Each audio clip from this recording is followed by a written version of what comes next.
এয়ারগাভকে জিততে শুধু একটা হাতুড়ির দরকার ছিল, আর সে এমন একটা রেকর্ড ভাঙতে পারত যা দশক ধরে কেউ ভাঙতে পারেনি।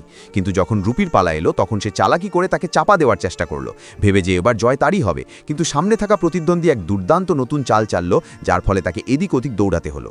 জয়ের জন্য পাগল হয়ে এয়ারগাভ কোর্টটাকে নীল রঙে রাঙিয়ে দিল, যাতে সেটা একেবারে সুইমিং পুলের মতো দেখায়, যেটাই সে চেয়েছিল। তারপর সে ড্রুপিকে ডাইভিং প্রতিযোগিতায় ডাকলো। মঞ্চে পৌঁছে সে ভদ্রতা দেখিয়ে ড্রুপিকে আগে লাফ দিতে বলল। সে ভাবল এবার নিশ্চয়ই ফাঁদে ফেলতে পারবে, কিন্তু ড্রুপি দারুণভাবে পানির ছিটে উড়িয়ে দিল, যা দেখে এয়ারগাভ অবাক হয়ে গেল। এরপর সে নিজে লাফ দিল এবং সরাসরি কংক্রিটে পড়ে গেল। তারপর সে পুল ছেলে চুপি চুপি ড্রুপির উপর হামলা করতে গেল।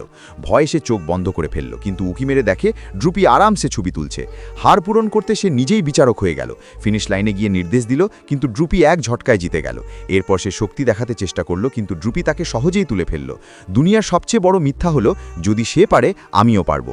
এই ভেবে সে আরও চেষ্টা চালিয়ে গেল। সে স্যান্ডব্যাগের মধ্যে লোহার টুকরো লুকিয়ে রাখল, এমনকি চিটিংও করলো, ভেবে ড্রুপি হারবে। কিন্তু ড্রুপি সহজেই জিতে গেল। এবার রাগে সে পকেটে বোমা রাখল এবং ম্যাচ শুরু হতেই সরে গেল।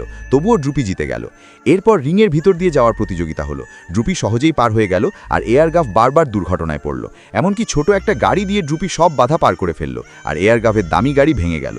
সুমো প্রতিযোগিতায় এয়ারগাভ তার ভারী শরীর দিয়ে ড্রুপিকে চেপে ভরল এবং ম্যাচ জ্বালিয়ে দিল, কিন্তু শেষ পর্যন্ত নিজেই আহত হয়ে গেল। এরপর বেলুন ফাটানোর খেলায় সে চুপি চুপি বন্দুক ঘুরিয়ে ড্রুপিকে দিল, কিন্তু ফল একই রইল। স্কোর বাড়তে থাকলে পুরস্কারও বাড়ানো হলো। এটা শুনে এয়ারগাভের চোখ চকচক করতে লাগলো। সে এক সুন্দর সোনালী চুলের মেয়ের রূপ নিল।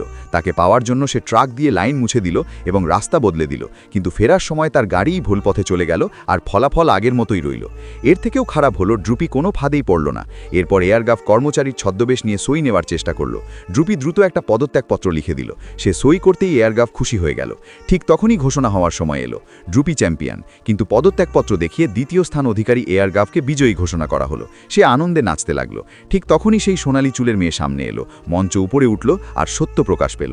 ভয়ে এয়ারগাভের অবস্থা খারাপ হয়ে গেল, আর সে ভাবতে লাগলো, ইস, যদি তার আরও দুটো পা থাকতো। তাই কখনো কখনো হার মেনে নেওয়াও খারাপ নয়।